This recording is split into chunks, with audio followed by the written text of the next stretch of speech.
in high school, my then best friend wrote to the queerest girl I know on my yearbook photo, and then signed her name. I had yet to come out, even to myself, so I took her sentiment at face value. She didn't use the word queer to express the modern sentiment of that word, which has been reclaimed. She didn't even use the word queer in its old-fashioned sentiment, which was often heard in the statements as, I'm as queer as a $3 bill. She made the other definition of the word queer, and that's how I took it to mean odd. I wasn't offended now, and I'm not now. Given that I remember this incident, it's like that I was flattered by it. As it turned out, I wasn't only queer with a lowercase q, but queer also with uppercase q. When it came out in the early 80s, I identified as a lesbian feminist. Close to 10 years later, a younger friend explained to me why she identified as queer, and that it was a more inclusive term that included lesbians, gay men, bisexual people, and transgendered individuals.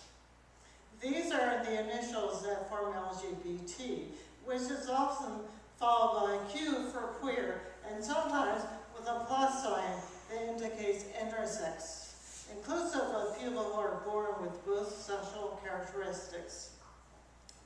Non-binary folks who don't identify with either gender, and those who are asexual. I listened to my younger friend, and when she said the word inclusive, I was right there. I have always been in favor of inclusivity. It's a fact that we need each other, and also that we need our straight allies. We need to be allies. We need to be okay with the fact that we are different differently. There is a good chance that I have my background to thank for my need for diversity. As a budding queer intellectual, I was bullied and scapegoated by my working class peers. I strongly believe that there is strength in diversity, and there is safety in diversity. There is an equally good chance that my need for diversity led me to becoming a member of this congregation. As is written on the Unitarian Universalist Association website, in Unitarian Universalism, you can bring your whole self, your full identity, your questioning mind, your expansive heart. Together, we create a force more powerful than one person or one belief system.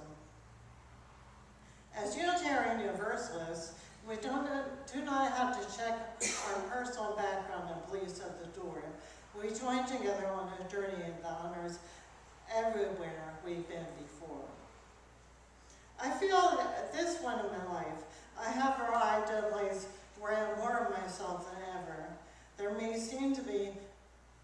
This may seem to be more related to being a writer than to being queer, but it is all connected. I am a gardener, and my life is like my backyard. Finally, after much work, everything has started to grow in all the right places, and I am amazed. Recently, when I was revisiting the works of Truman Capote and Tennessee Williams, I noticed that they used the word queer in their works. Of course, for a writer, the queer detail is a good one. It is odd. It is telling in its unusualness. It is not a cliche. I'm all for progress, of course. This includes LGBTQ rights. We have some major rights, but not all rights by any means. And the rights that we do have are being eroded. But I have mixed feelings about assimilation. I've heard it said that since marriage equality, there is no longer a gay beach in Provincetown, the LGBTQ Mecca located on the tip of Cape Cod.